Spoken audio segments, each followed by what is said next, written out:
racial, sexual, and religious chauvinism to rabid nationalist fervor are beginning not to work. Business of who I am and whether I'm good or bad or achieving or not, all that's learned along the way. Just a ride. And we can change it anytime we want. It's only a choice. No effort, no work, no job, no savings of money. I realized that I had the game wrong. That the game was to find out what I already was.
We were saying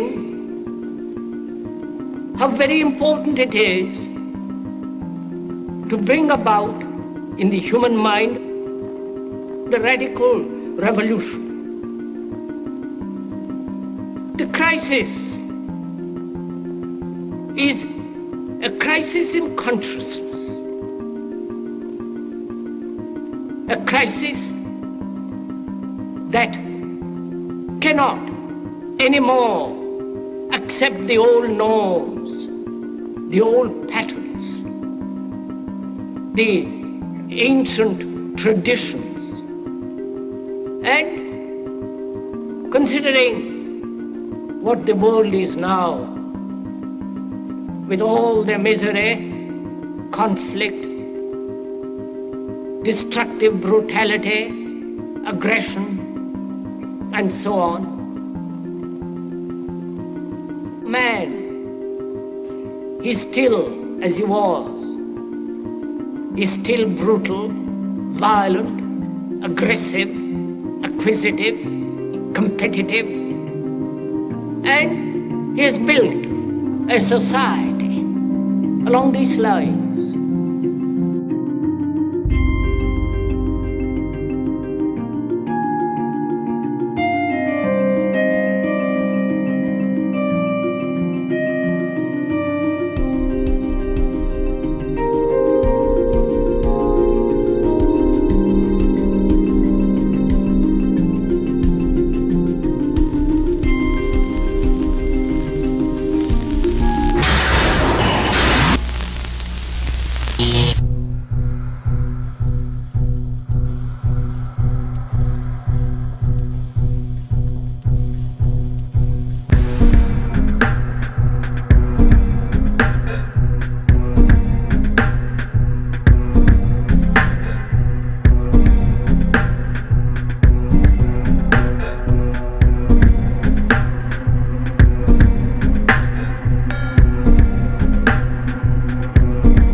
Society today is composed of a series of institutions. From political institutions, legal institutions, religious institutions, to institutions of social class, familial values, and occupational specialization. It is obvious the profound influence these traditionalized structures have in shaping our understandings and perspectives. Yet, of all the social institutions we are born into, directed by, and conditioned upon, there seems to be no system as taken for granted and misunderstood as the monetary system. Taking on nearly religious proportions, the established monetary institution exists as one of the most unquestioned forms of faith there is. How money is created, the policies by which it is governed, and how it truly affects society are unregistered interests of the great majority of the population.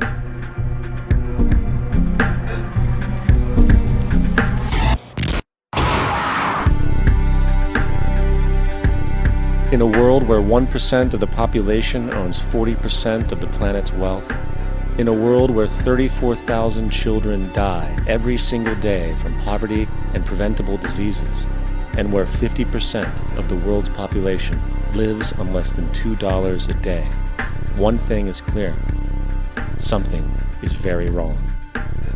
And whether we are aware of it or not, the lifeblood of all of our established institutions, and thus society itself, is money.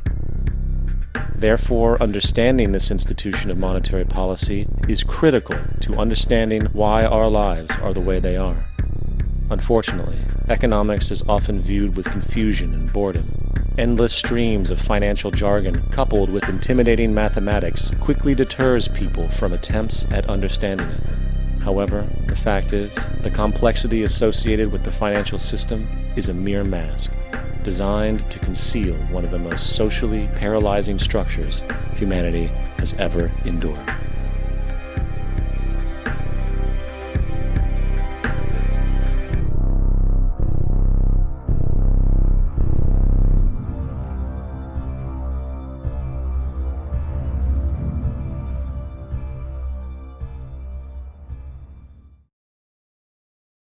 A number of years ago, the Central Bank of the United States, the Federal Reserve, produced a document entitled Modern Money Mechanics. This publication detailed the institutionalized practice of money creation as utilized by the Federal Reserve and the web of global commercial banks it supports. On the opening page, the document states its objective.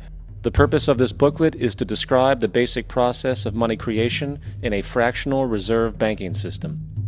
It then proceeds to describe this fractional reserve process through various banking terminology, a translation of which goes something like this. The United States government decides it needs some money, so it calls up the Federal Reserve and requests, say, $10 billion. The Fed replies saying, sure, we'll buy $10 billion in government bonds from you. So the government takes some pieces of paper, paints some official-looking designs on them, and calls them treasury bonds. Then it puts a value on these bonds to the sum of $10 billion and sends them over to the Fed. In turn, the people at the Fed draw up a bunch of impressive pieces of paper themselves, only this time calling them Federal Reserve notes, also designating a value of $10 billion to the set. The Fed then takes these notes and trades them for the bonds. Once this exchange is complete, the government then takes the $10 billion in Federal Reserve notes and deposits it into a bank account. And upon this deposit, the paper notes officially become legal tender money, adding $10 billion to the U.S. money supply. And there it is. $10 billion in new money has been created. Of course, this example is a generalization, for, in reality, this transaction would occur electronically, with no paper used at all.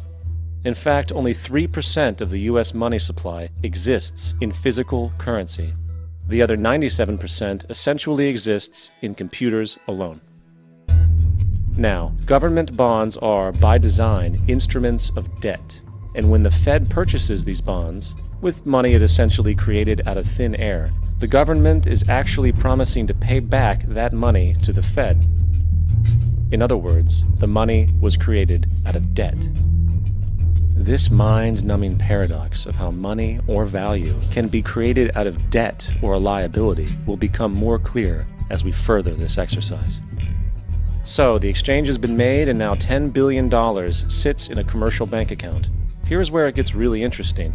For as based on the fractional reserve practice, that $10 billion deposit instantly becomes part of the bank's reserves, just as all deposits do. And regarding reserve requirements, as stated in modern money mechanics, a bank must maintain legally required reserves equal to a prescribed percentage of its deposits. It then quantifies this by stating, under current regulations, the reserve requirement against most transaction accounts is 10%.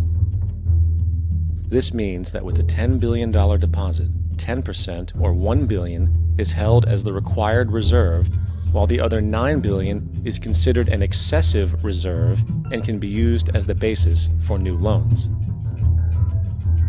Now, it is logical to assume that this $9 billion is literally coming out of the existing $10 billion deposit. However, this is actually not the case. What really happens is that the 9 billion is simply created out of thin air on top of the existing $10 billion deposit. This is how the money supply is expanded. As stated in modern money mechanics, of course they, the banks, do not really pay out loans from the money they receive as deposits. If they did this, no additional money would be created. What they do when they make loans is to accept promissory notes, loan contracts, in exchange for credits, money, to the borrower's transaction accounts. In other words, the 9 billion can be created out of nothing simply because there is a demand for such a loan and that there is a $10 billion deposit to satisfy the reserve requirements. Now, let's assume that somebody walks into this bank and borrows the newly available $9 billion. They will then most likely take that money and deposit it into their own bank account. The process then repeats, for that deposit becomes part of the bank's reserves. 10% is isolated, and in turn 90% of the 9 billion, or 8.1 billion, is now available as newly created money for more loans. And of course, that 8.1 can be loaned out and redeposited, creating an additional 7.2 billion, to 6.5 billion, to 5.9 billion, etc. This deposit money creation loan cycle can technically go on to infinity. The average mathematical result is that about $90 billion can be created on top of the original 10 billion. In other words, for every deposit that ever occurs in the banking system, about 9 times that amount can be created out of thin air. Money jitters. Ask the obliging Bank of America for a jar of soothing instant money, M-O-N-E-Y, in the form of a convenient personal loan. So, now that we understand how money is created by this fractional reserve banking system, a logical yet elusive question might come to mind. What is actually giving this newly created money value? The answer? The money that already exists. The new money essentially steals value from the existing money supply. For the total pool of money is being increased irrespective to demand for goods and services. And as supply and demand finds equilibrium, prices rise, diminishing the purchasing power of each individual dollar. This is generally referred to as inflation, and inflation is essentially a hidden tax on the public. What is the advice that you generally get? And that is, inflate the currency. They don't say debase the currency. They don't say devalue the currency. They don't say cheat the people who are saved. They say lower the interest rates. The real deception is when we distort the value of money. When we create money out of thin air, we have no savings, and yet there's so-called capital. So my question boils down to this: how in the world can we expect to solve the problems of inflation, that is, the increase in the supply of money, with more inflation? Of course, it can't.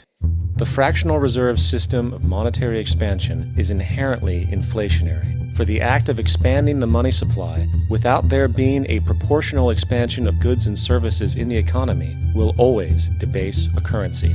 In fact, a quick glance at the historical values of the US dollar versus the money supply reflects this point definitively, for the inverse relationship is obvious. $1 in 1913 required $21.60 in 2007 to match value. That is a 96% devaluation since the Federal Reserve came into existence. Now, if this reality of inherent and perpetual inflation seems absurd and economically self-defeating, hold that thought, for absurdity is an understatement in regard to how our financial system really operates. For in our financial system, money is debt. And debt is money. Here is a chart of the U.S. money supply from 1950 to 2006. Here is a chart of the U.S. national debt for the same period. How interesting it is that the trends are virtually the same. For the more money there is, the more debt there is. The more debt there is, the more money there is. To put it a different way, every single dollar in your wallet is owed to somebody by somebody. For remember, the only way the money can come into existence is from loans. Therefore, if everyone in the country were able to pay off all debts, including the government, there would not be $1 in circulation.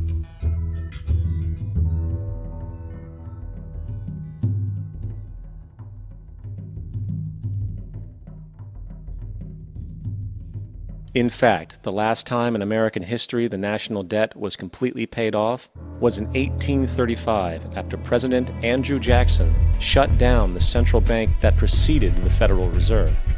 In fact, Jackson's entire political platform essentially revolved around his commitment to shut down the central bank, stating at one point, "The bold efforts the present bank has made to control the government are but premonitions of the fate that awaits the American people should they be deluded into a perpetuation of this institution or the establishment of another like it."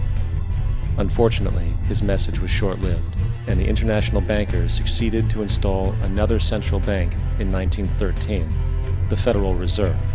And as long as this institution exists, perpetual debt is guaranteed. Now, so far we have discussed the reality that money is created out of debt, through loans. These loans are based on a bank's reserves, and reserves are derived from deposits. And through this fractional reserve system, any one deposit can create 9 times its original value, in turn debasing the existing money supply, raising prices in society. And since all this money is created out of debt and circulated randomly through commerce, people become detached from their original debt, and a disequilibrium exists, where people are forced to compete for labor in order to pull enough money out of the money supply to cover their costs of living. As dysfunctional and backwards as all of this might seem, there is still one thing we have omitted from this equation. And it is this element of the structure which reveals the truly fraudulent nature of the system itself: the application of interest. When the government borrows money from the Fed, or when a person borrows money from a bank, it almost always has to be paid back with accrued interest. In other words, almost every single dollar that exists must be eventually returned to a bank with interest paid as well. But if all money is borrowed from the central bank and is expanded by commercial banks through loans, only what would be referred to as the principal is being created in the money supply. So then, where is the money to cover all of the interest that is charged? Nowhere. It doesn't exist. The ramifications of this are staggering, for the amount of money owed back to the banks will always exceed the amount of money that is available in circulation. This is why inflation is a constant in the economy, for new money is always needed to help cover the perpetual deficit built into the system, caused by the need to pay the interest. What this also means is that mathematically, defaults and bankruptcy are literally built into the system, and there will always be poor pockets of society that get the short end of the stick. An analogy would be a game of musical chairs, for once the music stops, somebody is left out to dry. And that's the point. It invariably transfers true wealth from the individual to the banks. For if you are unable to pay for your mortgage, they will take your property. This is particularly enraging when you realize that not only is such a default inevitable due to the fractional reserve practice, but also because of the fact that the money that the bank loaned to you didn't even legally exist in the first place. In 1969, there was a Minnesota court case involving a man named Jerome Daly, who was challenging the foreclosure of his home by the bank which provided the loan to purchase it. His argument was that the mortgage contract required both parties, being he and the bank, each put up a legitimate form of property for the exchange. In legal language, this is called consideration. Mr. Daly explained that the money was, in fact, not the property of the bank, for it was created out of nothing as soon as the loan agreement was signed. Remember what modern money mechanics stated about loans? What they do when they make loans is to accept promissory notes in exchange for credits. Reserves are unchanged by the loan transactions, but deposit credits constitute new additions to the total deposits of the banking system. In other words, the money doesn't come out of their existing assets. The bank is simply inventing it, putting up nothing of its own, except for a theoretical liability on paper. As the court case progressed, the bank's president, Mr. Morgan, took the stand, and in the judge's personal memorandum, he recalled that the plaintiff, bank's president, admitted that, in combination with the Federal Reserve Bank, did create the money and credit upon its books by bookkeeping entry. The money and credit first came into existence when they created it. Mr. Morgan admitted that no United States law or statute existed which gave him the right to do this. A lawful consideration must exist and be tendered to support the note. The jury found that there was no lawful consideration, and I agree. He also poetically added, "Only God can create something of value out of nothing." And upon this revelation, the court rejected the bank's claim for foreclosure, and Daly kept his home. The implications of this court decision are immense. For every time you borrow money from a bank, whether it is a mortgage loan or a credit card charge, the money given to you is not only counterfeit, it is an illegitimate form of consideration, and hence voids the contract to repay, for the bank never had the money as property to begin with. Unfortunately, such legal realizations are suppressed and ignored, and the game of perpetual wealth transfer and perpetual debt continues. And this brings us to the ultimate question: why? During the American Civil War, President Lincoln bypassed the high-interest loans offered by the European banks and decided to do what the Founding Fathers advocated, which was to create an independent and inherently debt-free currency. It was called the greenback. Shortly after this measure was taken, an internal document circulated between private British and American banking interests stated, "Slavery is but the owning of labor, and carries with it the care of laborers, while the European plan is that capital shall control labor by controlling wages. This can be done by controlling the money. It will not do to allow the greenback, as we cannot control that." The fractional reserve policy perpetrated by the Federal Reserve, which has spread in practice to the great majority of banks in the world, is, in fact, a system of modern slavery. Think about it. Money is created out of debt. And what do people do when they are in debt? They submit to employment to pay it off. But if money can only be created out of loans, how can society ever be debt-free? It can't. And that's the point. And it is the fear of losing assets coupled with the struggle to keep up with the perpetual debt and inflation inherent in the system, compounded by the inescapable scarcity within the money supply itself, created by the interest that can never be repaid, that keeps the wage slave in line, running on the hamster wheel with millions of others, in effect powering an empire that truly benefits only the elite at the top of the pyramid. For, at the end of the day, who are you really working for? The banks. Money is created in a bank and invariably ends up in a bank. They are the true masters, along with the corporations and governments they support. Physical slavery requires people to be housed and fed. Economic slavery requires people to feed and house themselves. It is one of the most ingenious scams for social manipulation ever created, and at its core, it is an invisible war against the population. Debt is the weapon used to conquer and enslave societies, and interest is its prime ammunition. And as the majority walks around oblivious to this reality, the banks, in collusion with governments and corporations, continue to perfect and expand their tactics of economic warfare, spawning new bases, such as the World Bank and International Monetary Fund, while also inventing a new type of soldier, the birth of the economic hitman.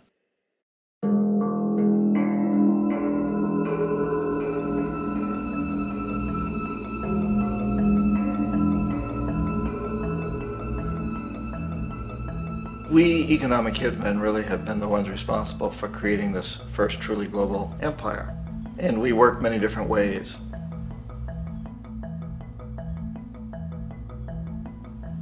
But perhaps the most common is that we will identify a country that has resources our corporations covet, like oil, and then arrange a huge loan to that country from the World Bank or one of its sister organizations. But the money never actually goes to the country. Instead, it goes to our big corporations to build infrastructure projects in that country, power plants, industrial parks, ports, things that benefit a few rich people in that country, in addition to our corporations, but really don't help the majority of the people at all. However, those people, the whole country is left holding a huge debt. It's such a big debt they can't repay it, and that's part of the plan, that they can't repay it. And so at some point, we economic hitmen go back to them and say, listen, you owe us a lot of money, can't pay your debt, so sell your oil real cheap to our oil companies. Allow us to build a military base in your country, or send troops in support of ours to someplace in the world like Iraq, or vote with us on the next UN vote. To have their electric utility company privatized and their water and sewage system privatized and sold to U.S. corporations or other multinational corporations.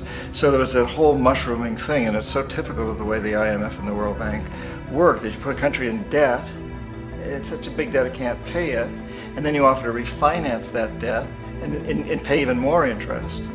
And you demand this quid pro quo, which you call a conditionality or good governance, which means basically that they've got to sell off their resources, including many of their social services, their utility companies, their school systems sometimes, their penal systems, their insurance systems, to foreign corporations.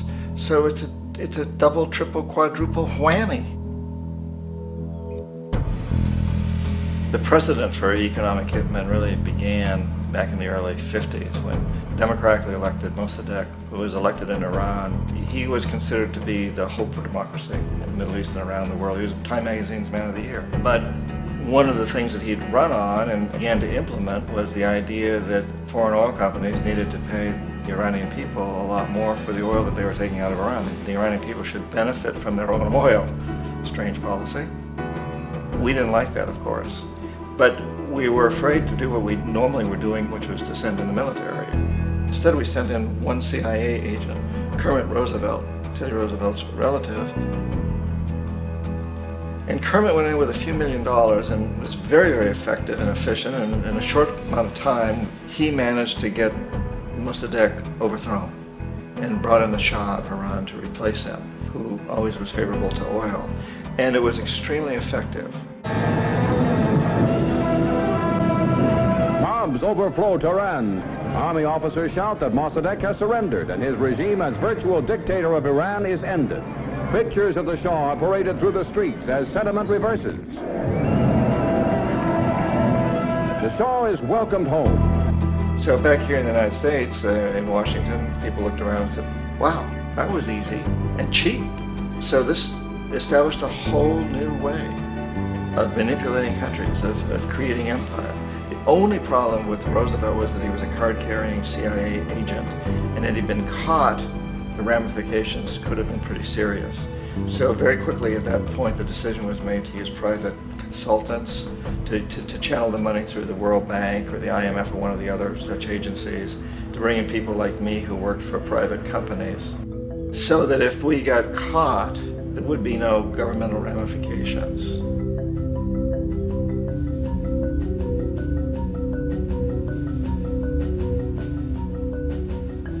When Arbenz became president of Guatemala, the country was very much under the thumbs of United Fruit Company, the big international corporations. And Arbenz ran on this ticket that says, you know, we want to get the land back to the people.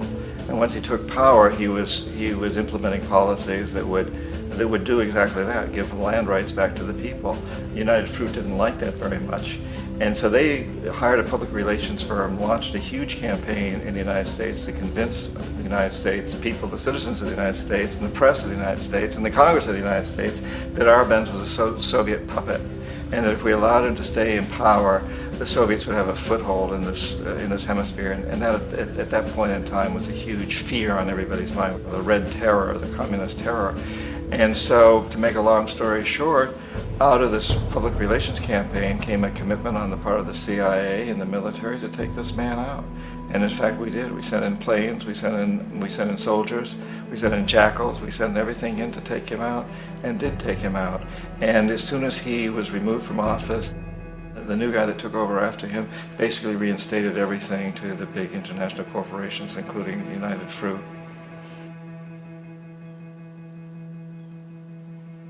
Ecuador for many, many years had been ruled by pro-US dictators, often relatively brutal.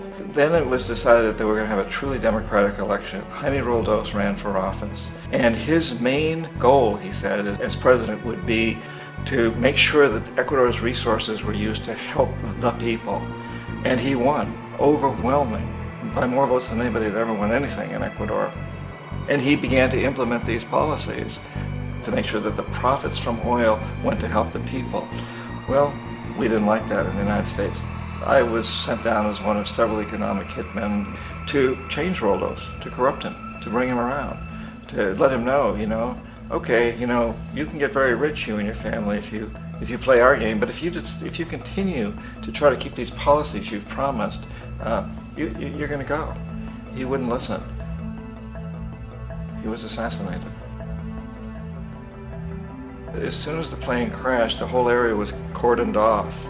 The only people allowed in were U.S. military from a nearby base and some of the Ecuadorian military. When an investigation was launched, two of the key witnesses died in car accidents before they had a chance to testify. A lot of very, very strange things that went on around the assassination of Jaime Roldos. I, like most people who've really looked at this case, have absolutely no doubt that it was an assassination. And of course, in my position as an economic hitman, I was always expecting something to happen to Jaime, whether it be a coup or assassination, I wasn't sure, but that he would be taken down because he was not being corrupted. He would not allow himself to be corrupted the way we wanted to corrupt him. Omar Torrijos, president of Panama, was one of my favorite people. I really, really liked him. He was very charismatic. He was a guy who really wanted to help his country. And when I tried to bribe him or corrupt him, he said, look, John, he called me Juanito. He said, look, Juanito, I don't need the money.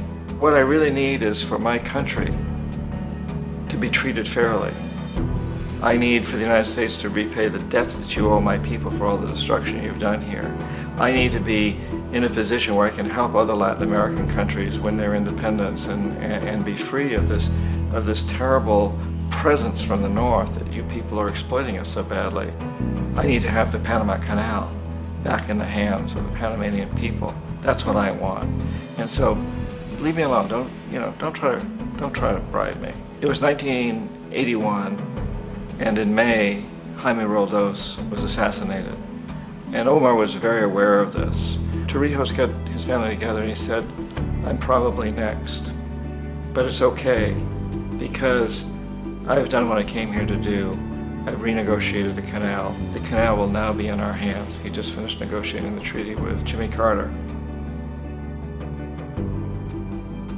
In June of that same year, just a couple of months later, he also went down in an airplane crash, which there's no question was executed by CIA-sponsored jackals.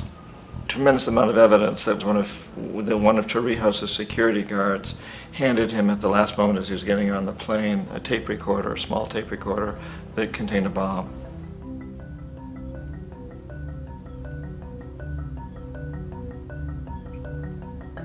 It is interesting to me how this system has continued pretty much the same way for years and years and years, except the economic hitmen have got better and better and better. Then we come up with, very recently, what happened in Venezuela. In 1998, Hugo Chavez gets elected president, following a long line of presidents who had been very corrupt and basically destroyed the economy of the country. And Chavez was elected amidst all that. Chavez stood up to the United States, and he's done it primarily demanding that Venezuelan oil be used to help the Venezuelan people. Well, we didn't like that in the United States. So in 2002, a coup was staged, which there's no question in my mind, and most other people's minds, that the CIA was behind that coup.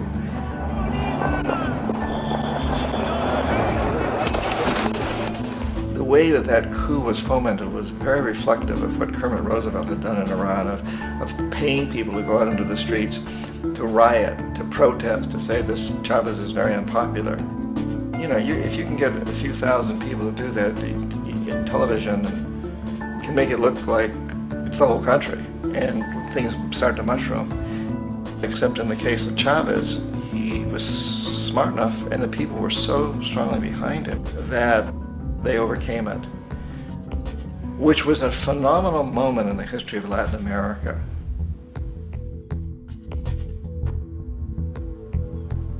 Iraq actually is a perfect example of the way the whole system works. So we economic hitmen are the first line of defense. We go in and we try to corrupt governments and get them to accept these huge loans, which we then use as leverage to basically own them. If we fail, as I failed in Panama with Omar Torrijos and in Ecuador with Jaime Roldos, men who refused to be corrupted, then the second line of defense is we send in the jackals. And the jackals either overthrow governments or they assassinate. And once that happens and a new government comes in, boy, it's going to toe the line because the new president knows what will happen if he doesn't. In the case of Iraq, both of those things failed. Economic hitmen were not able to get through to Saddam Hussein. We tried very hard. We tried to get him to accept a deal very similar to what the House of Saud had accepted in Saudi Arabia, but he wouldn't accept it. And so the jackals went in to take him out. They couldn't do it. His security was very good. After all, he had one time worked for the CIA. He'd been hired to assassinate a former president of Iraq and failed, but he knew the system. So in '91 we send in the troops and we take out the Iraqi military. So we assume at that point that Saddam Hussein is going to come around. We could have taken him out, of course, at that time, but we didn't want him. He's the kind of strong man we like. He controls his people. We thought he could control the Kurds and keep the Iranians in their border and keep pumping oil for us. And that once we took out his military, now he's going to come around. So the economic hitmen go back in the 90s without success. If they'd had success, he'd still be running the country. We'd be selling him all the fighter jets he wants and everything else he wants. But they couldn't. They didn't have success. The jackals couldn't take him out again. So we sent the military in once again, and this time we did the complete job and took him out, and in the process created for ourselves some very, very lucrative construction deals. Had to reconstruct a country that we'd essentially destroyed, which is a pretty good deal if you own construction companies, big ones. So, you know, Iraq shows the three stages. The economic hitmen failed there, the jackals failed there, and as a final measure, the military goes in. And in that way, we've really created an empire, but we've done it very, very subtly.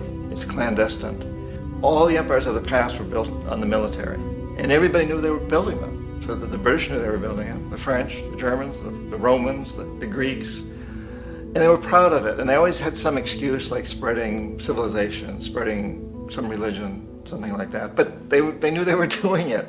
We don't. The majority of the people in the United States have no idea that we're living off the benefits of a clandestine empire, that today there's more slavery in the world than ever before. And then you have to ask yourself, well, if it's an empire, then who's the emperor? Obviously, our presidents of the United States are not emperors. An emperor is someone who's not elected, doesn't serve a limited term, and doesn't report to anyone, essentially. So you can't classify our presidents that way. But we do have what I consider to be the equivalent of the emperor, and it's what I call the corporatocracy. The corporatocracy is this group of individuals who run our biggest corporations, and they really act as the emperor of this empire. They control our media, either through direct ownership or advertising. They control most of our politicians because they finance their campaigns, either through their corporations or through personal contributions that come out of the corporations. They're not elected, they don't serve a limited term, they don't report to anybody. And at the very top of the corporatocracy, you really can't tell whether a person's working for a private corporation or the government because they're always moving back and forth. So, you know, you've got a guy who one moment is the president of a big construction company like Halliburton, and the next moment he's vice president of the United States, or the president who is in the oil business. And this is true whether you've got Democrats or Republicans in the office. You have them moving back and forth through the revolving door. And in a way, our government is invisible a lot of the time, and its policies are carried out by our corporations on one level or another. And then again, the policies of the government are basically forged by the corporatocracy and then presented to the government. They become government policy. So it's an incredibly cozy relationship. This isn't a conspiracy theory type of thing. These people don't have to get together and plot to do things. They all basically work under one primary assumption, and that is that they must maximize profits regardless of the social and environmental costs.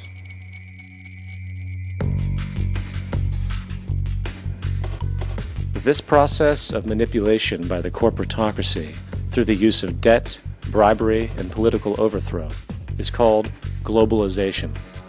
Just as the Federal Reserve keeps the American public in a position of indentured servitude through perpetual debt, inflation, and interest, the World Bank and IMF serve this role on a global scale. The basic scam is simple. Put a country in debt either by its own indiscretion or through corrupting the leader of that country, then impose conditionalities or structural adjustment policies, often consisting of the following. Currency devaluation. When the value of a currency drops, so does everything valued in it.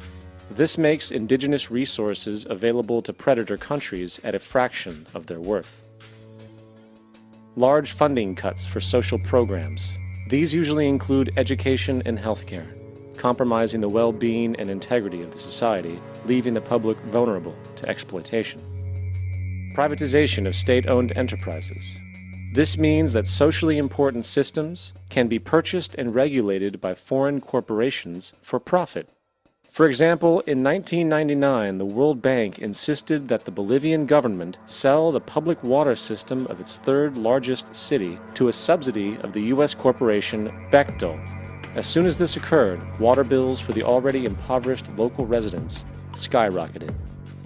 It wasn't until after a full-blown revolt by the people that the Bechtel contract was nullified. Then there is trade liberalization, or the opening up of the economy through removing any restrictions on foreign trade. This allows for a number of abusive economic manifestations, such as transnational corporations bringing in their own mass-produced products, undercutting the indigenous production and ruining local economies. An example is Jamaica, which, after accepting loans and conditionalities from the World Bank, lost its largest cash crop markets due to competition with Western imports. Today, countless farmers are out of work, for they are unable to compete with the large corporations. Another variation is the creation of numerous, seemingly unnoticed, unregulated, inhumane sweatshop factories, which take advantage of the imposed economic hardship. Additionally, due to production deregulation, environmental destruction is perpetual, as a country's resources are often exploited by the indifferent corporations while outputting large amounts of deliberate pollution. The largest environmental lawsuit in the history of the world today is being brought on behalf of 30,000 Ecuadorian Amazonian people against Texaco, which is now owned by Chevron. So today it's against Chevron, but for activities conducted by Texaco. Estimated to be more than 18 times what the Exxon Valdez dumped into the coast of Alaska. In the case of Ecuador, it wasn't an accident. The oil companies did it intentionally. They knew they were doing it to save money out there rather than arranging for proper disposal. Furthermore, a cursory glance at the performance record of the World Bank reveals that the institution, which publicly claims to help poor countries develop and alleviate poverty, has done nothing but increase poverty and the wealth gap, while corporate profits soar. In 1960, the income gap between the fifth of the world's people in the richest countries versus the fifth in the poorest countries was 30 to 1. By 1998, it was 74 to 1. While global GNP rose 40% between 1970 and 1985, those in poverty actually increased by 17%. While from 1985 to 2000, those living on less than $1 a day increased by 18%.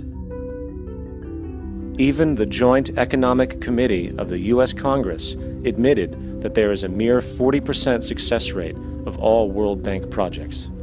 In the late 1960s, the World Bank intervened in Ecuador with large loans. During the next 30 years, poverty grew from 50% to 70%. Under or unemployment grew from 15 to 70%. Public debt increased from 240 million to 16 billion, while the share of resources allocated to the poor went from 20% to 6%. In fact, by the year 2000, 50% of Ecuador's national budget had to be allocated for paying its debts. It is important to understand the World Bank is, in fact, a U.S. bank, supporting U.S. interests. For the United States holds veto power over decisions, as it is the largest provider of capital. And where did it get this money? You guessed it, it made it out of thin air through the fractional reserve banking system. Of the world's top 100 economies, as based on annual GDP, 51 are corporations, and 47 of that 51 are U.S.-based. Walmart, General Motors, and Exxon are more economically powerful than Saudi Arabia, Poland, Norway, South Africa, Finland, Indonesia, and many others. And as protective trade barriers are broken down, currencies tossed together and manipulated in floating markets, and state economies overturned in favor of open competition and global capitalism, the empire expands. You get up on your little 21-inch screen and howl about America and democracy.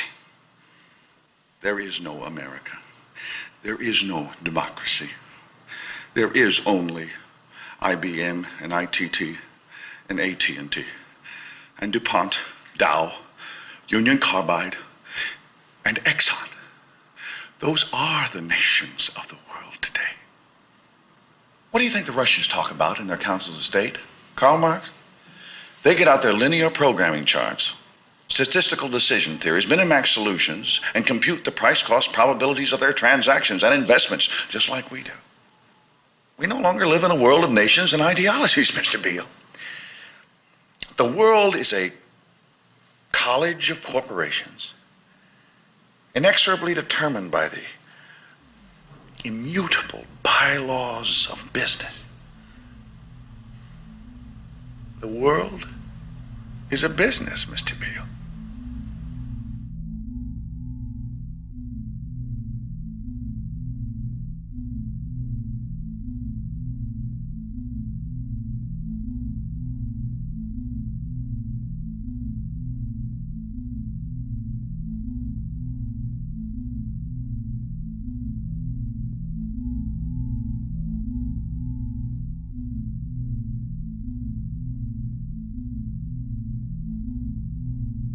The world is being taken over by a handful of business powers who dominate the natural resources we need to live while controlling the money we need to obtain these resources.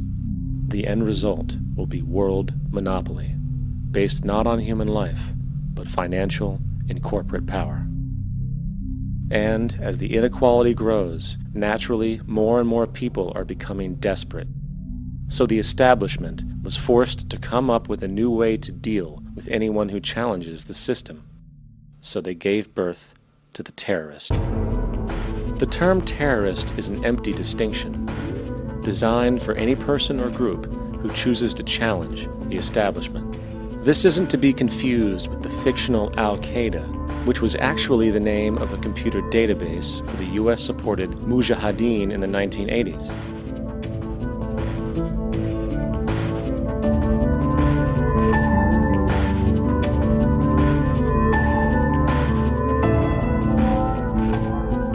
In 2007, the Department of Defense received $161.8 billion for the so-called global war on terrorism.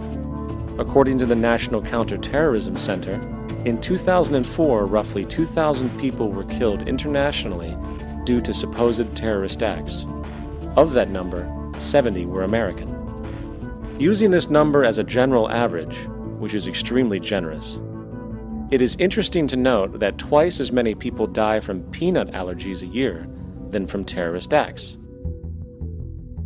Concurrently, the leading cause of death in America is coronary heart disease, killing roughly 450,000 each year. And in 2007, the government's allocation of funds for research on this issue was about $3 billion. This means that the U.S. government in 2007 spent 54 times the amount for preventing terrorism than it spent for preventing a disease which kills 6,600 times more people annually than terrorism does. Yet, as the name terrorism and Al-Qaeda are arbitrarily stamped on every news report relating to any action taken against U.S. interests, the myth grows wider. In mid-2008, the U.S. Attorney General actually proposed that the U.S. Congress officially declare war against the fantasy. Not to mention, as of July 2008, there are now over 1 million people currently on the U.S. terrorist watch list. These so-called counterterrorism measures, of course, have nothing to do with social protection, and everything to do with preserving the establishment amongst the growing anti-American sentiment both domestically and internationally, which is legitimately founded on the greed-based corporate empire expansion that is exploiting the world.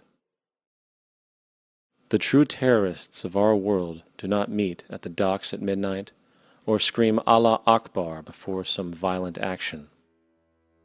The true terrorists of our world wear $5,000 suits and work in the highest positions of finance, government, and business. So, what do? How do we stop a system of greed and corruption that has so much power and momentum? How do we stop this aberrant group behavior which feels no compassion for, say, the millions slaughtered in Iraq and Afghanistan, so the corporatocracy can control energy resources and opium production for Wall Street profit?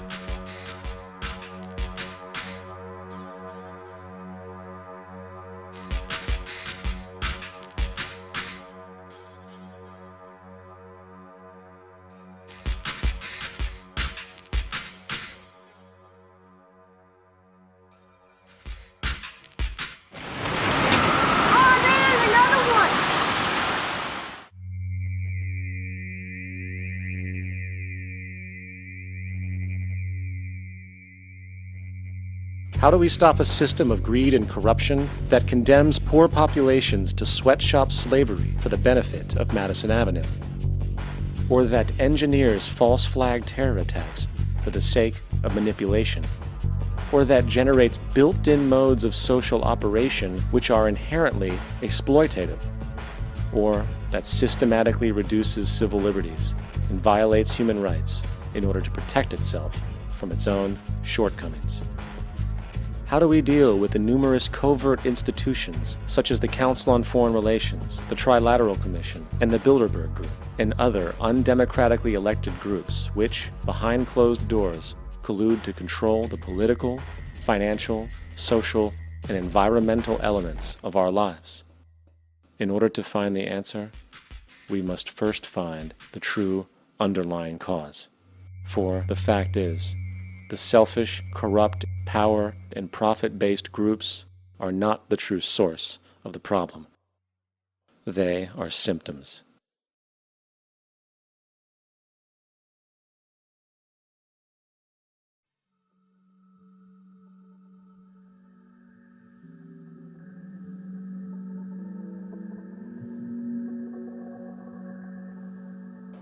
My name is Jock Fresco. I'm an industrial designer and a social engineer. I'm very much interested in society and developing a system that might be sustainable for all people. First of all, the word corruption is a monetary invention. That aberrant behavior that's disruptive to the well-being of people. Well, you're dealing with human behavior. And human behavior appears to be environmentally determined, meaning if you were raised by the Seminole Indians as a baby, never saw anything else, you'd hold that value system. And this goes for nations, it goes for individuals, for families. They try to indoctrinate their children to their particular faith and their country and make them feel like they're part of that. And they build a society which they call established. They establish a workable point of view and tend to perpetuate that, whereas all societies are really emergent, not established. And so they fight new ideas that would interfere with the establishment. Governments try to perpetuate that which keeps them in power. People are not elected to political office to change things. They're put there to keep things the way they are. So you see, the basis of corruption is in our society. Let me make it clear. All nations, then, are basically corrupt because they tend to uphold existing institutions. I don't mean to uphold or downgrade all nations, but communism, socialism, fascism, the free enterprise system, and all other subcultures are the same. They are all basically corrupt.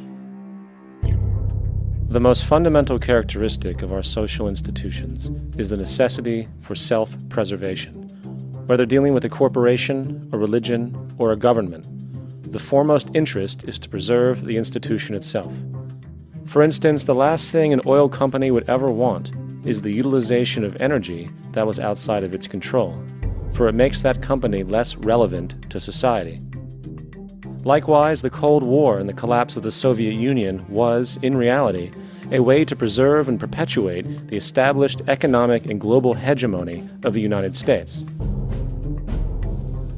Similarly, religions condition people to feel guilty for natural inclinations, each claiming to offer the only path to forgiveness and salvation. At the heart of this institutional self-preservation lies the monetary system, for it is money that provides the means for power and survival. Therefore, just as a poor person might be forced to steal in order to survive, it is a natural inclination to do whatever is needed to continue an institution's profitability. This makes it inherently difficult for profit-based institutions to change, for it puts in jeopardy not only the survival of large groups of people, but also the coveted materialistic lifestyles associated with affluence and power. Therefore, the paralyzing necessity to preserve an institution, regardless of its social relevance, is largely rooted in the need for money or profit.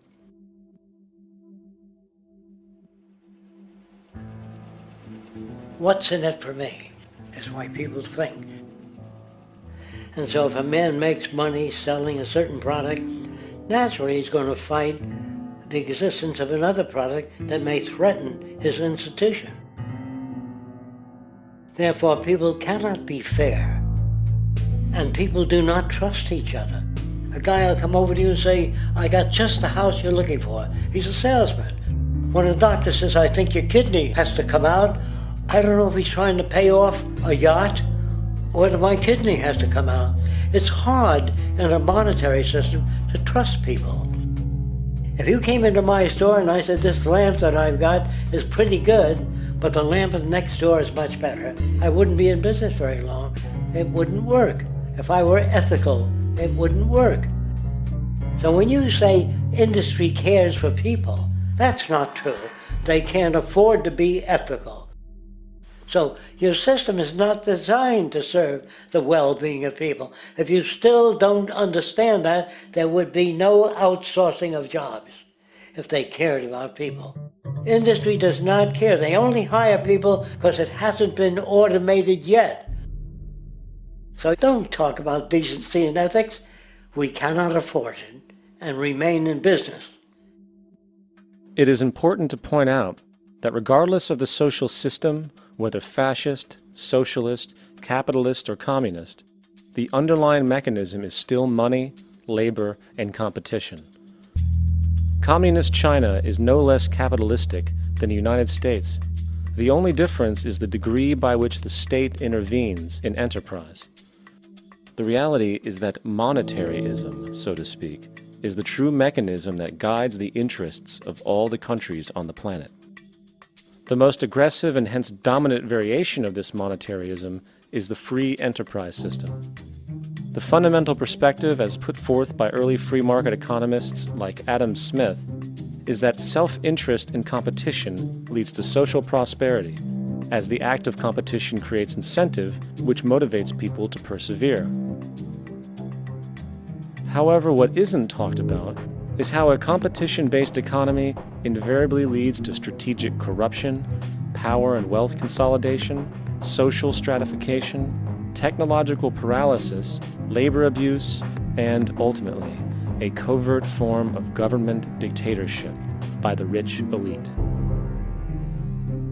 The word corruption is often defined as moral perversion. If a company dumps toxic waste into the ocean to save money, most people recognize this as corrupt behavior. On a more subtle level, when Walmart moves into a small town and forces small businesses to shut down for they are unable to compete, a gray area emerges. For what exactly is Walmart doing wrong? Why should they care about mom-and-pop organizations they destroy? Yet, even more subtly, when a person gets fired from their job because a new machine has been created which can do the work for less money, people tend to just accept that as the way it is, not seeing the inherent corrupt inhumanity of such an action. Because the fact is, whether it is dumping toxic waste, having a monopoly enterprise, or downsizing the workforce, the motive is the same: profit. They are all different degrees of the same self-preserving mechanism, which always puts the well-being of people second to monetary gain. Therefore, corruption is not some byproduct of monetaryism. It is the very foundation. And while most people acknowledge this tendency on one level or another, the majority remains naive as to the broad ramifications of having such a selfish mechanism as the guiding mentality in society. Internal documents show that after this company positively, absolutely knew that they had a medication that was infected with the AIDS virus, they took the product off the market in the U.S. and then they dumped it in France, Europe, Asia, and Latin America. The U.S. government allowed it to happen. The FDA allowed this to happen. And now the government is completely looking the other way. Thousands of innocent hemophiliacs have died from the AIDS virus. This company knew absolutely that it was infected with AIDS. They dumped it because they wanted to turn this disaster into a profit. So you see, you have built-in corruption. We're all chiseling off each other, and you can't expect decency and that sort of thing. And feeling that, they don't know who to elect. They think in terms of a democracy, which is not possible in a monetary-based economy. If you have more money to advertise your position, the position you desire in government, that isn't a democracy. It serves those in positions of differential advantage. So it's always a dictatorship of the elitists, the financially wealthy.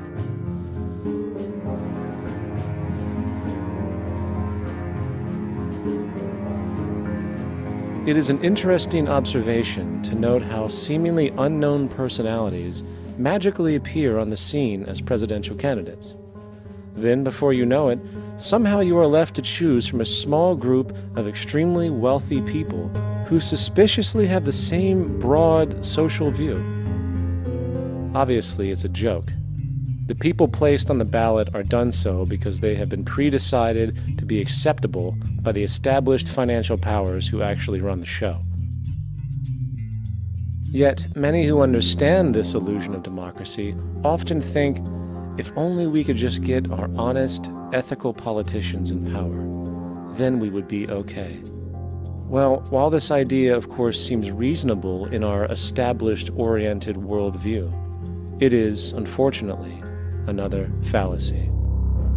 For when it really comes down to what is actually important, the institution of politics, and thus politicians themselves, have absolutely no true relevance as to what makes our world and society function.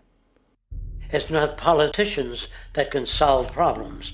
They have no technical capabilities. They don't know how to solve problems. Even if they were sincere, they don't know how to solve problems. It's the technicians that produce the desalination plants. It's the technicians that give you electricity, that give you motor vehicles, that heat your house and cool it in the summertime. It's technology that solves problems, not politics. Politics cannot solve problems because they're not trained to do so. Very few people today stop and consider what it is that actually improves their lives. Is it money? Obviously not. One cannot eat money or stuff money into their car to get it to run. Is it politics? All politicians can do is create laws, establish budgets, and declare war. Is it religion? Of course not. Religion creates nothing except intangible emotional solace for those who require it. The true gift that we as human beings have, which has been solely responsible for everything that has improved our lives, is technology. What is technology? Technology is a pencil which allows one to solidify ideas on paper for communication. Technology is an automobile which allows one to travel faster than feet would allow. Technology is a pair of eyeglasses which enables sight for those who need it. Applied technology itself is merely an extension of human attributes which reduces human effort, freeing humans from a particular chore or problem. Imagine what your life would be like today without a telephone, or an oven, or a computer, or an airplane. Everything in your home which you take for granted, from a doorbell, to a table, to a dishwasher, is technology generated from the creative, scientific ingenuity of human technicians, not money, politics, or religion. These are false institutions. And writing your congressman is fantastic. They tell you to write your congressman if you want something done. The men in Washington should be at the forefront of technology, the forefront of human studies, the forefront of crime, all the factors that shape human behavior. You don't have to write your congressman. What kind of people are they that are appointed to do that job? The future will have great difficulty. And the question that's raised by politicians is, how much will a project cost? The question is not how much will it cost. Do we have the resources? And we have the resources today to house everyone, build hospitals all over the world, build schools all over the world, the finest equipment and labs for teaching and doing medical research. So you see, we have all that, but we're in a monetary system. And in the monetary system, there's profit. And what is the fundamental mechanism that drives the profit system besides self-interest? What is it exactly that maintains that competitive edge at its core? Is it high efficiency and sustainability? No, that isn't part of their design. Nothing produced in our profit-based society is even remotely sustainable or efficient. If it was, there wouldn't be a multi-million-dollar-a-year service industry for automobiles, nor would the average lifespan for most electronics be less than 3 months before they're obsolete. Is it abundance? Absolutely not. Abundance, as based on the laws of supply and demand, is actually a negative thing. If a diamond company finds 10 times the usual amount of diamonds during their mining, it means the supply of diamonds has increased, which means the cost and profit per diamond drops. The fact is, efficiency, sustainability, and abundance are enemies of profit. To put it into a word, it is the mechanism of scarcity that increases profits. What is scarcity? Based on keeping products valuable. Slowing up production on oil raises the price. Maintaining scarcity of diamonds keeps the price high. They burn diamonds at the Kimberley diamond mines. They're made of carbon. That keeps the price up. So then, what does it mean for society when scarcity, either produced naturally or through manipulation, is a beneficial condition for industry.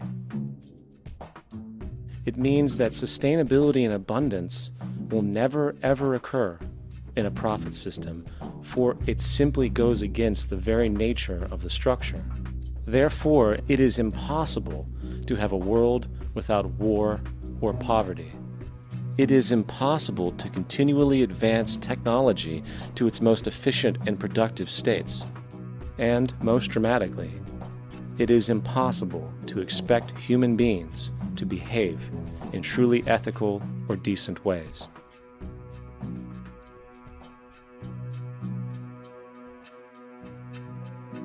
People use the word instinct because they can't account for the behavior. They sit back and they evaluate with their lack of knowledge, and they say things like, humans are built a certain way, greed is a natural thing, as though they've worked for years on it, and it's no more natural than wearing clothing. What we want to do is to eliminate the causes of the problems, eliminate the processes that produce greed and bigotry and prejudice and people taking advantage of one another and elitism, eliminating the need for prisons and welfare. We have always had these problems because we have always lived within scarcity and barter and monetary systems that produce scarcity. If you eradicate the conditions that generate what you call socially offensive behavior, it does not exist. The guy said, well, isn't that inborn? No, it's not. There is no human nature. There's human behavior, and that's always been changed throughout history. You're not born with bigotry and greed and corruption and hatred. You pick that up within the society. War, poverty, corruption, hunger, misery, human suffering will not change in a monetary system. That is, there'll be very little significant change.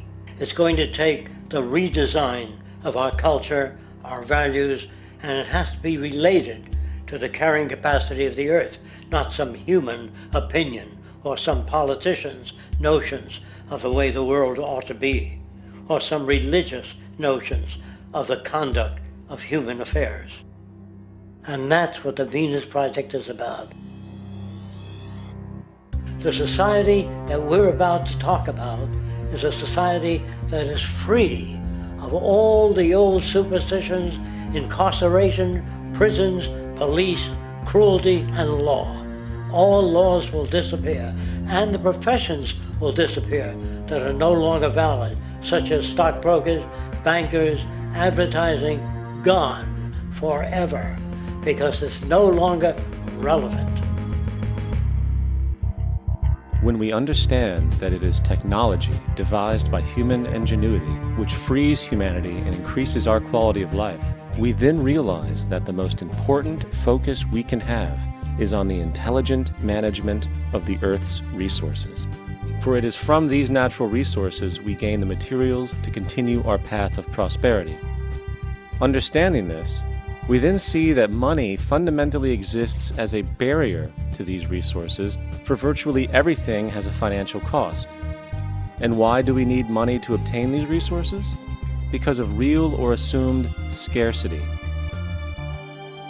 We don't usually pay for air and tap water because it is in such high abundance, selling it would be pointless. So then, logically speaking, if resources and technologies applicable to creating everything in our societies, such as houses, cities, and transportation, were in high enough abundance, there would be no reason to sell anything. Likewise, if automation and machinery was so technologically advanced as to relieve human beings of labor, there would be no reason to have a job. And with these social aspects taken care of, there would be no reason to have money at all. So the ultimate question remains: do we on Earth have enough resources and technological understanding to create a society of such abundance that everything we have now could be available without a price tag and without the need for submission through employment? Yes, we do. We have the resources and technology to enable this at a minimum. along with the ability to raise the standard of living so high that people in the future will look back at our civilization now and gawk at how primitive and immature our society was. What the Venus Project proposes is an entirely different system that's updated to present-day knowledge. We've never given scientists the problem of how do you design a society which would eliminate boring and monotonous jobs, that would eliminate accidents in transportation, that would enable people to have a high standard of living, that would eliminate poisons in our food, that would give us other sources of energy that are clean and efficient. We can do that out there.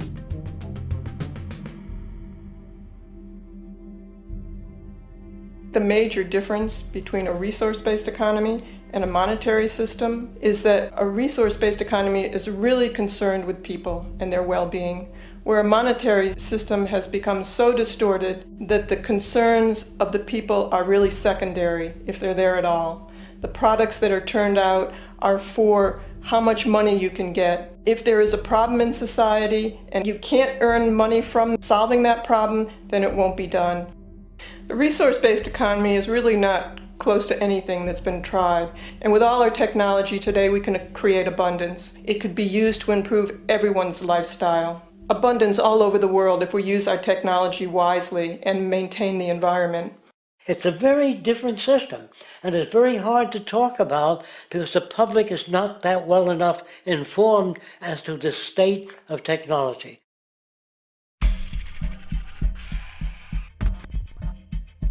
At present, we don't have to burn fossil fuels. We don't have to use anything that would contaminate the environment. There are many sources of energy available.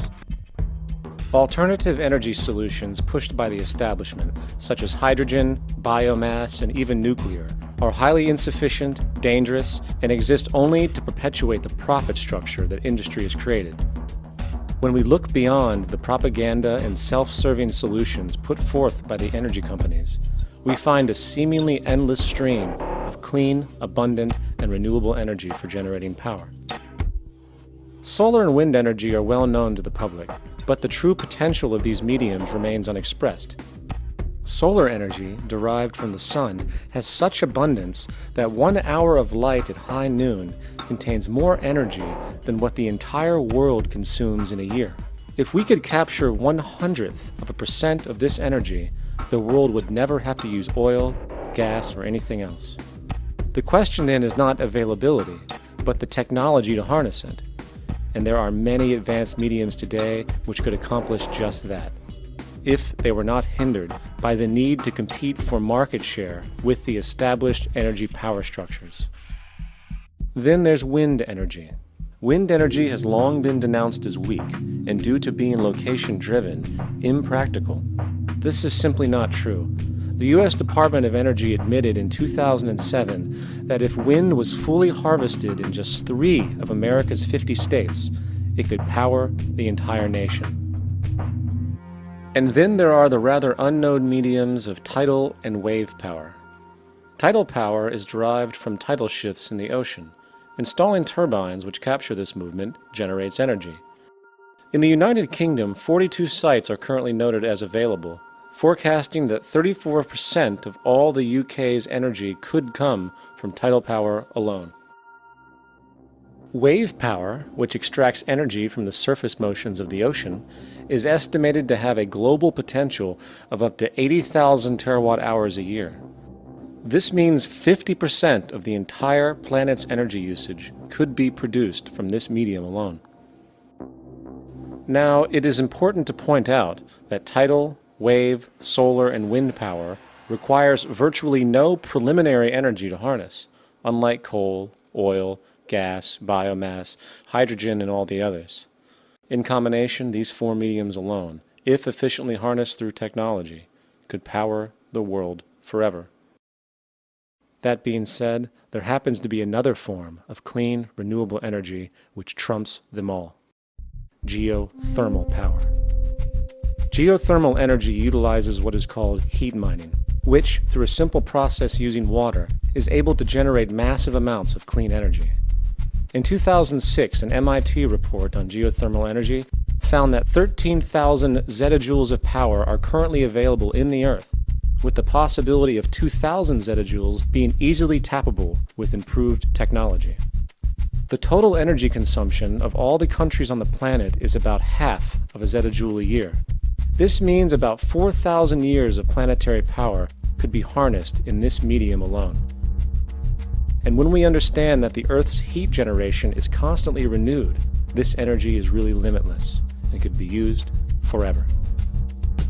These energy sources are only a few of the clean, renewable mediums available, and as time goes on, we will find more. The grand realization is that we have total energy abundance without the need for pollution, traditional conservation, or in fact, a price tag. And what about transportation? The prevailing means of transportation in our societies is by automobile and aircraft, both of which predominantly need fossil fuels to run. In the case of the automobile, the battery technology needed to power an electric car that can go over 100 miles an hour for over 200 miles on one charge exists, and has existed for many years. However, due to battery patents controlled by the oil industry, which limits their availability to maintain market share, coupled with political pressure from the energy industry, the accessibility and affordability of this technology is limited. There is absolutely no reason other than pure, corrupt profit interest that every single vehicle in the world cannot be electric and utterly clean, with zero need for gasoline. As far as airplanes, it is time we realize that this means of travel is inefficient, cumbersome, slow, and causes far too much pollution. This is a maglev train. It uses magnets for propulsion. It is fully suspended by a magnetic field and requires less than 2% of the energy used for plane travel. The train has no wheels, so nothing can wear out. The current maximum speed of versions of this technology, as used in Japan, is 361 miles per hour. However, this version of the technology is very dated.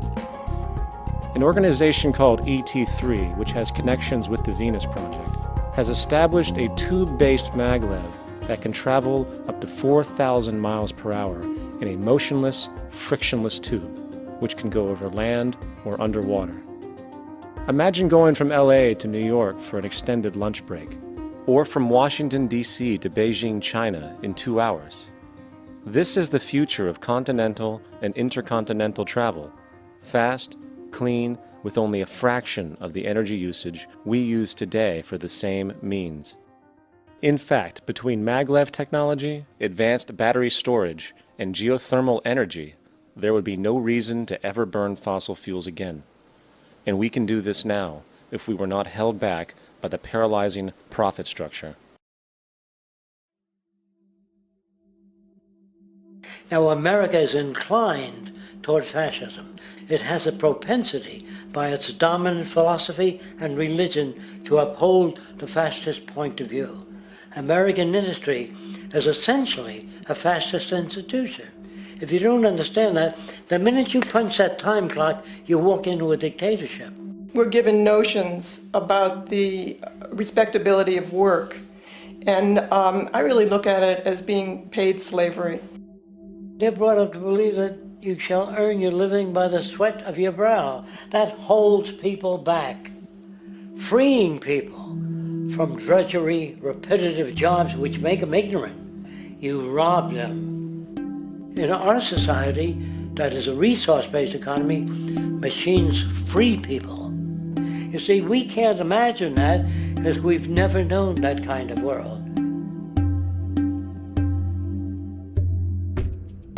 If we look back at history, we see a very clear pattern of machine automation slowly replacing human labor. From the disappearance of the elevator man to the near full automation of an automobile production plant, the fact is, as technology grows, the need for humans in the workforce will continually be diminished. This creates a serious clash, which proves the falseness of the monetary-based labor system. For human employment is in direct competition with technological development. Therefore, given the fundamental priority of profit by industry, People, through time, will be continually laid off and replaced by machine. When industry takes on a machine, instead of shortening the workday, they downsize. You lose your job. So you have a right to fear machines. In a high-technology, resource-based economy, it is conservative to say that about 90% of all current occupations could be phased out by machines, freeing humans to live their life without servitude, for this is the point of technology itself. And through time, with nanotechnology and other highly advanced forms of science, it is not far-fetched to see how even complex medical procedures could be performed by machines as well, and based on the pattern, with much higher success rates than humans get today. The path is clear, but our monetary-based structure, which requires labor for income, blocks this progress, for humans need jobs in order to survive. The bottom line is that this system must go, or we will never be free, and technology will be constantly paralyzed. We have machines that clean out sewers. It frees a human being from doing that. So look at machines as extensions of human performance. Furthermore, many occupations today will have simply no basis to exist in a resource-based economy, such as anything associated with the management of money, advertising, along with the legal system itself. For without money, a great majority of the crimes that are committed today would never occur. Virtually all forms of crime are a consequence of the monetary system, either directly or by neuroses inflicted through financial deprivation. Therefore, laws themselves could eventually become extinct. Instead of putting up a sign, drive carefully, slippery when wet, put abrasive in the highway so it's not slippery when wet. And if a person gets in a car they're drunk and the car oscillates a great deal, there's a little pendulum that swings up and back, and that'll pull the car over to the side. Not a law solution. Put sonar and radar in automobiles so they can't hit one another. Man-made laws are attempts to deal with occurring problems, and not knowing how to solve them, they make a law. In the United States, the most privatized, capitalist country on the planet, it should come as no surprise that it also has the largest prison population in the world, growing every year. Statistically, most of these people are uneducated and come from poor, deprived societies. And, contrary to propaganda, it is this environmental conditioning which lures them into criminal and violent behavior. However, society looks the other way in regard to this point. The legal and prison systems are just more examples of how our society avoids examining the root causes of behavior. Billions are spent each year on prisons and police, while only a fraction is spent on programs for poverty, which is one of the most fundamental variables responsible for crime to begin with. And as long as we have an economic system which prefers and in fact creates scarcity and deprivation, crime will never go away.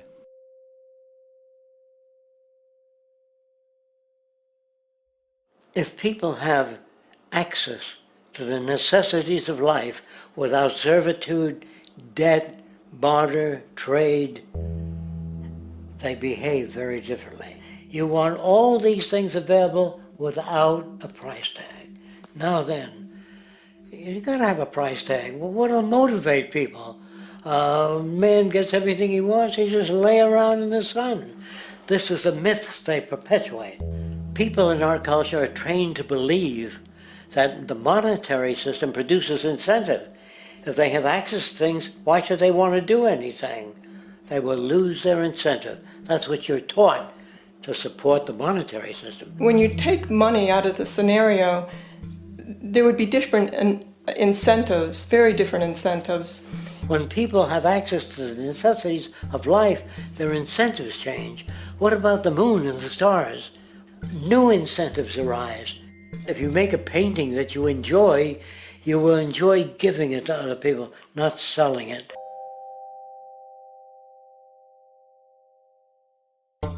I think most of the education that I've seen today is essentially producing a person for a job. It's very specialized. They're not generalists. People don't know a lot about a lot of different subjects.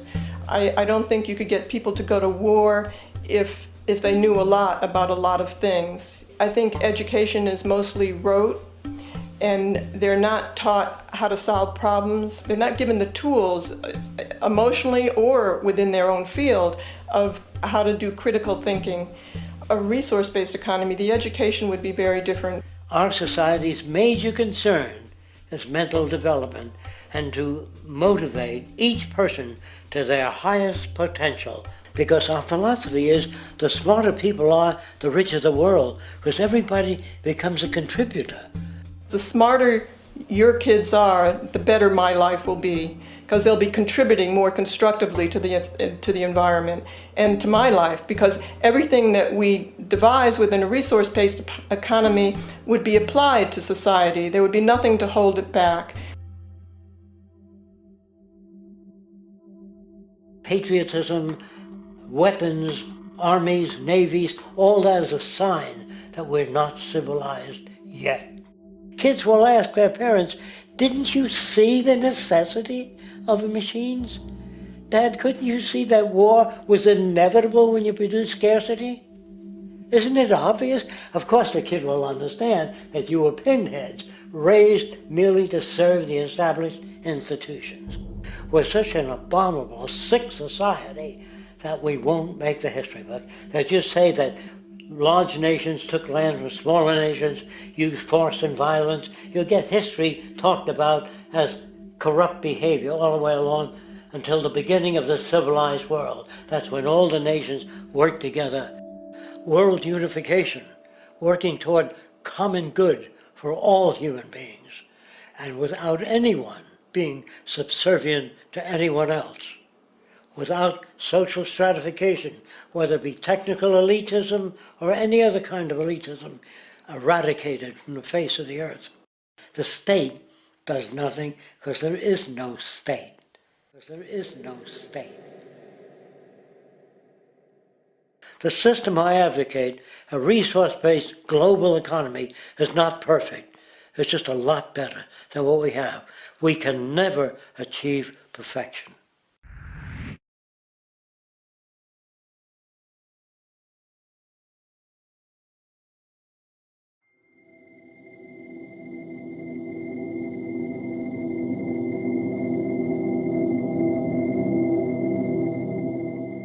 The social values of our society, which has manifested in perpetual warfare, corruption, oppressive laws, social stratification, irrelevant superstitions, environmental destruction, and a despotic, socially indifferent, profit-oriented ruling class, is fundamentally the result of a collective ignorance of two of the most basic insights humans can have about reality: the emergent and symbiotic aspects of natural law.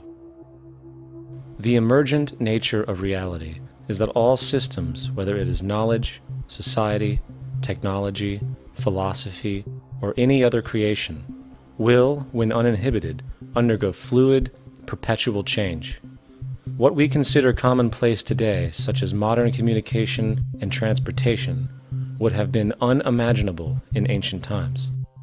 Likewise, the future will contain technologies, realizations, and social structures that we cannot even fathom in the present. We have gone from alchemy to chemistry, from a geocentric universe to a heliocentric, from believing that demons were the cause of illness to modern medicine. This development shows no sign of ending, and it is this awareness that aligns us and leads us on a continuous path to growth and progress. Static, empirical knowledge does not exist. Rather, it is the insight of the emergence of all systems we must recognize. This means we must be open to new information at all times, even if it threatens our current belief system and hence identities. Sadly, society today has failed to recognize this, and the established institutions continue to paralyze growth by preserving outdated social structures. Simultaneously, the population suffers from a fear of change, for their conditioning assumes a static identity, and challenging one's belief system usually results in insult and apprehension, for being wrong is erroneously associated with failure, when, in fact, to be proven wrong should be celebrated, for it is elevating someone to a new level of understanding, furthering awareness. The fact is, there is no such thing as a smart human being, for it is merely a matter of time before their ideas are updated, changed, or eradicated. And this tendency to blindly hold on to a belief system, sheltering it from new, possibly transforming information, is nothing less than a form of intellectual materialism. The monetary system perpetuates this materialism not only by its self-preserving structures, but also through the countless number of people who have been conditioned into blindly and thoughtlessly upholding these structures, therefore becoming self-appointed guardians of the status quo. Sheep, which no longer need a sheepdog to control them, for they control each other by ostracizing those who step out of the norm. This tendency to resist change and uphold existing institutions for the sake of identity, comfort, power, and profit is completely unsustainable and will only produce further imbalance, fragmentation, distortion, and invariably, destruction. It's time to change.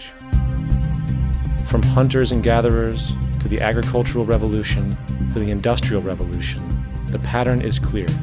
It is time for a new social system which reflects the understandings we have today. The monetary system is a product of a period of time where scarcity was a reality. Now, with the age of technology, it is no longer relevant to society. Gone with the aberrant behavior it manifests. Likewise, dominant worldviews, such as theistic religion, operate with the same social irrelevancy.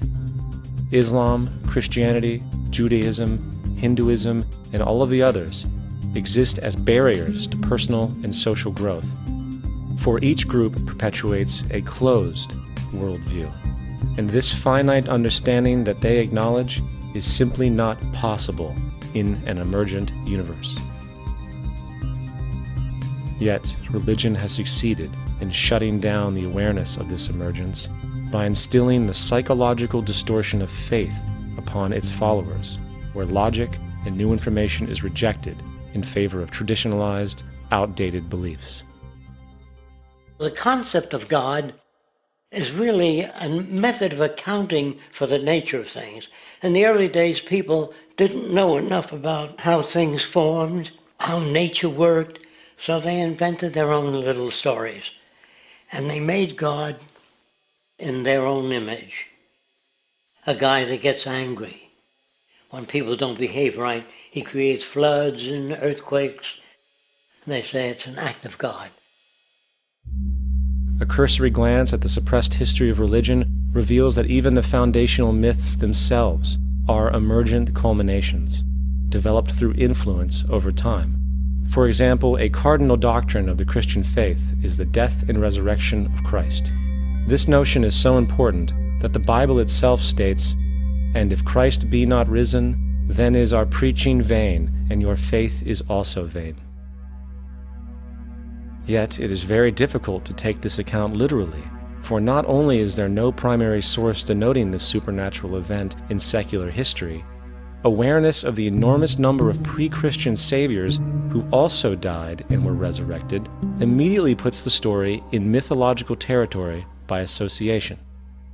Early church figures such as Tertullian went to great lengths to break these associations, even claiming that the devil caused the similarities to occur, stating in the 2nd century, "The devil, whose business is to pervert the truth, mimics the exact circumstance of the divine sacraments. He baptizes his believers and promises forgiveness of sins. He celebrates the oblation of bread and brings in the symbol of the resurrection. Let us therefore acknowledge the craftiness of the devil, who copied certain things of those that be divine." What is truly sad, however, is that when we cease the idea that the stories from Christianity, Judaism, Islam, and all the others are literal history, and accept them for what they really are, which are purely allegorical expressions, derived from many faiths, we see that all religions share a common thread, and it is this unifying imperative that needs to be recognized and appreciated. Religious belief has caused more fragmentation and conflict than any other ideology. Christianity alone has 34,000 different subgroups. The Bible is subject to interpretation. When you read it, you say, I think Jesus meant this. I think Job meant that. Oh no, he meant this. So you have the Lutheran, the Seventh-day Adventist, the Catholic, and a church divided is no church at all. And a church divided is no church at all.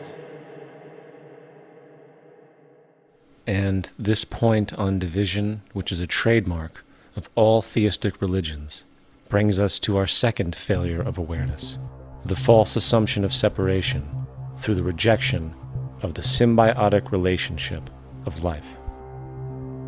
Apart from the understanding that all natural systems are emergent, where all notions of reality will be constantly developed, altered, and even eradicated, we must also understand that all systems are, in fact, invented fragments, merely for the sake of conversation. For there is no such thing as independence in nature. The whole of nature is a unified system of interdependent variables, each a cause and a reaction, existing only as a concentrated whole. You don't see the plug connected to the environment, so it looks like we're free, wandering around. Take the oxygen away, we all die immediately. Take plant life away, we die. And without the sun, all the plants die. So we are connected. We really must take into account the totality. This isn't just a human experience on this planet. This is a total experience. And we know we can't survive without plants and animals. We know we can't survive without the four elements, you know. And so when are we going to really start taking that into account? That's what it is to be successful. Success depends on how well we relate to everything around us. I'm very aware of the fact that my grandson cannot possibly hope to inherit a sustainable, peaceful, stable, socially just world unless every child today growing up in Ethiopia, in Indonesia, in Bolivia, in Palestine, in Israel also has that same expectation. You got to take care of the whole community or you're going to have serious problems. And now we have to see that the whole world is the community. And we must all take care of each other that way. And it's not just a community of human beings. It's a community of plants and animals and elements. And we really need to understand that. That's what's going to bring us joy, too, and pleasure. That's what's missing in our lives right now. We can call it spirituality, but the fact of the matter is joy comes from that bliss of connectedness. That's our God spirit. That's that side of ourselves that really feels it. And you can feel it deep inside you. It's this amazing, wonderful feeling. And you know it when you get it. You don't get it from money. You get it from connection. Now, if that isn't a hazard to this country, how are we going to keep building nuclear weapons? You know what I mean? What's going to happen to the arms industry when we realize we're all one? It's going to fuck up the economy. The economy that's fake anyway. The economy that's fake anyway. The economy that's fake anyway. The economy that's fake anyway. The economy that's fake anyway. Which would be a real bummer. You can see why the government's cracking down on the idea of experiencing unconditional love.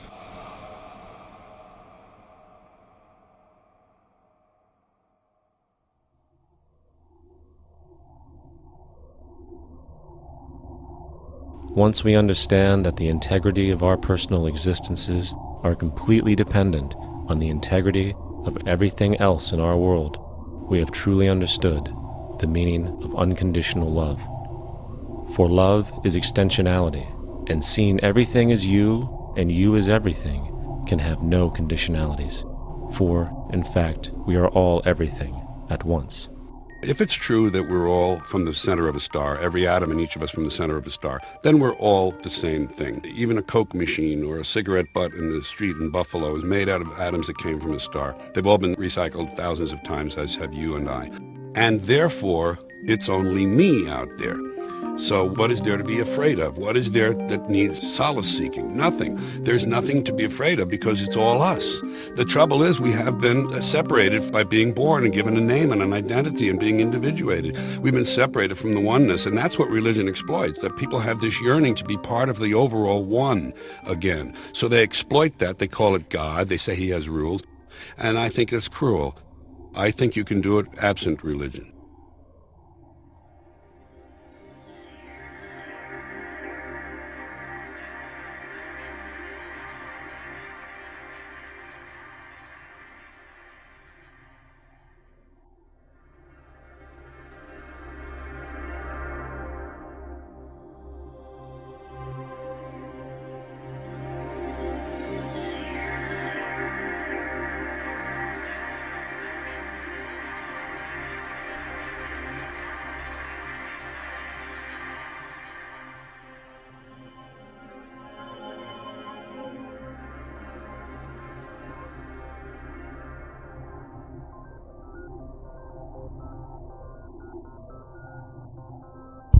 It's time to claim the unity our outmoded social systems have broken apart, and work together to create a sustainable global society where everyone is taken care of and everyone is truly free. Your personal beliefs, whatever they may be, are meaningless when it comes to the necessities of life. Every human being is born naked, needing warmth, food, water, shelter. Everything else is auxiliary. Therefore, the most important issue at hand is the intelligent management of the Earth's resources. This can never be accomplished in a monetary system, for the pursuit of profit is the pursuit of self-interest, and therefore imbalance is inherent. Simultaneously, politicians are useless, for our true problems in life are technical, not political. Furthermore, ideologies that separate humanity, such as religion, need strong reflection in the community in regard to its value, purpose, and social relevancy. Hopefully, through time, religion will lose its materialism and basis in superstition and move into the useful field of philosophy. The fact is, society today is backwards, with politicians constantly talking about protection and security rather than creation, unity, and progress. The U.S. alone now spends about $500 billion annually on defense. That is enough to send every high school senior in America to a four-year college. In the 1940s, the Manhattan Project produced the first true weapon of mass destruction. This program employed 130,000 people at an extreme financial cost. Imagine what our life would be like today if that group of scientists, instead of working on a way of killing people, worked on a way to create a self-sustaining, abundant world. Life today would be very, very different if that was their goal. Instead of weapons of mass destruction, it is time to unleash something much more powerful. Weapons of mass creation. Our true divinity is in our ability to create, and armed with the understanding of the symbiotic connections of life, while being guided by the emergent nature of reality, there is nothing we cannot do or accomplish. Of course, we face strong barriers in the form of established power structures that refuse to change. At the heart of these structures is the monetary system. As explained earlier, the fractional reserve policy is a form of slavery through debt, where it is literally impossible for society to be free. In turn, free market capitalism in the form of free trade uses debt to imprison the world and manipulate countries into subservience to a handful of large business and political powers. Apart from these obvious amoralities, the system itself is based on competition, which immediately destroys the possibility of large-scale collaborations for the common good, hence paralyzing any attempt at true global sustainability. These financial and corporate structures are now obsolete, and they must be outgrown. Of course, we cannot be naive enough to think that the business and financial elite are going to subscribe to this idea, for they will lose power and control. Therefore, peaceful yet highly strategic action must be taken. The most powerful course of action is simple. We have to alter our behavior to to force the power structure to the will of the people. We must stop supporting the system. The only way the establishment will change is by our refusal to participate, while continuously acknowledging its endless flaws and corruptions. They're not going to give up the monetary system because of our designs of what we recommend. The system has to fail, and people have to lose confidence in their elected leaders. That will be a major turning point if the Venus Project is offered as a possible alternative. If not, I fear the consequences. The trends now indicate that our country is going bankrupt. The probability is our country will move toward a military dictatorship to prevent riots and complete social breakdown. Once the U.S. breaks down, all the other cultures will undergo similar things. As of now, the world financial system is on the brink of collapse due to its own shortcomings. The Comptroller of Currency stated in 2003 that the interest on the U.S. national debt will not be affordable in less than 10 years. This theoretically means total bankruptcy for the U.S. economy, and its implications for the world are immense. In turn, the fractional reserve-based monetary system is reaching its theoretical limits of expansion, and the banking failures you are seeing are just the beginning. This is why inflation is skyrocketing, all debt is at record levels, and the government and Fed are hemorrhaging new money to bail out the corrupt system.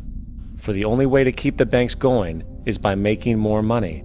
The only way to make more money is to create more debt and inflation. It is simply a matter of time before the tables turn and there is no one willing to take new loans, while defaults grow, as people are unable to afford their current loans. Then the expansion of money will stop, and contraction will begin on a scale never before seen, ending a century-long pyramid scheme. This has already begun. Therefore, we need to expose this financial failure for what it is, using this weakness to our advantage. Here are some suggestions. Expose the banking fraud. Citibank, JP Morgan Chase, and Bank of America are the most powerful controllers within the corrupt Federal Reserve System. It's time to boycott these institutions. If you have a bank account or a credit card with any of them, move your money to another bank. If you have a mortgage, refinance with another bank. If you own their stock, sell it. If you work for them, quit. This gesture will express contempt for the true powers behind the private banking cartel known as the Federal Reserve, and create awareness about the fraud of the banking system itself. 2. Turn off the TV news. Visit the emerging independent news agencies on the internet for your information. CNN, NBC, ABC, Fox, and all the others present all news pre-filtered to maintain the status quo. With 4 corporations owning all major media outlets, objective information is impossible. This is the true beauty of the internet, and the establishment has been losing control because of this free flow of information. We must protect the internet at all times, as it is truly our savior right now. 3.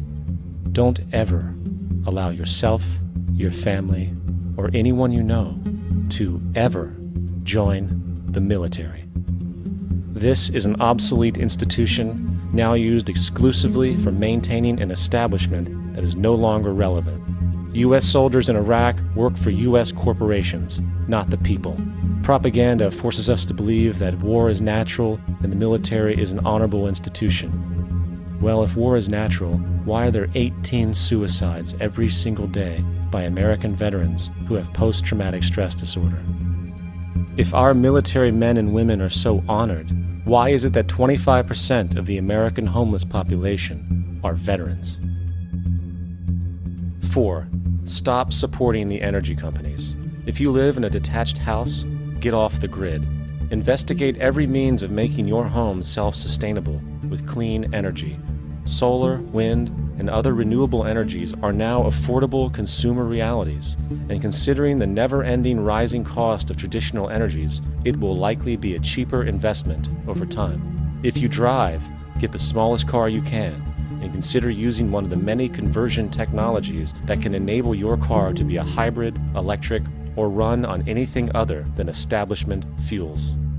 5. Reject the political system. The illusion of democracy is an insult to our intelligence. In a monetary system, there is no such thing as a true democracy, and there never was. We have two political parties owned by the same set of corporate lobbyists. They are placed in their positions by the corporations, with popularity artificially projected by their media. In a system of inherent corruption, the change of personnel every couple of years has very little relevance. Instead of pretending that the political game has any true meaning, focus your energy on how to transcend this failed system. And 6. Join the movement. Go to thezeitgeistmovement.com and help us create the largest mass movement for social change the world has ever seen.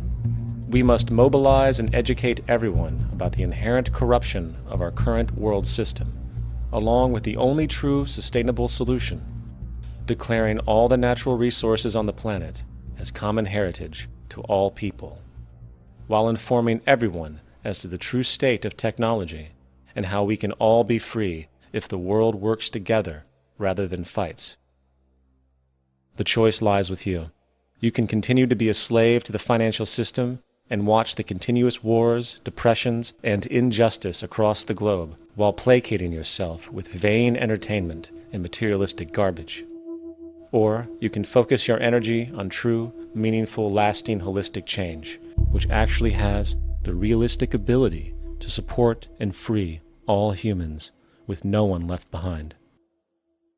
But, in the end, the most relevant change must occur first inside of you.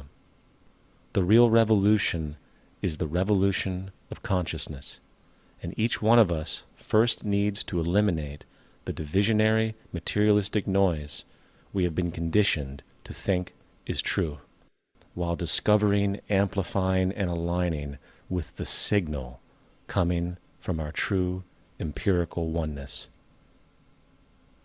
It is up to you.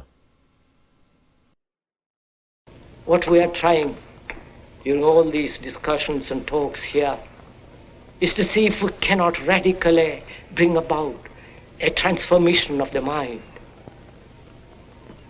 Not accept things as they are, but to understand it, to go into it, to examine it, give your heart and your mind with everything that you have to find out, a way of living differently.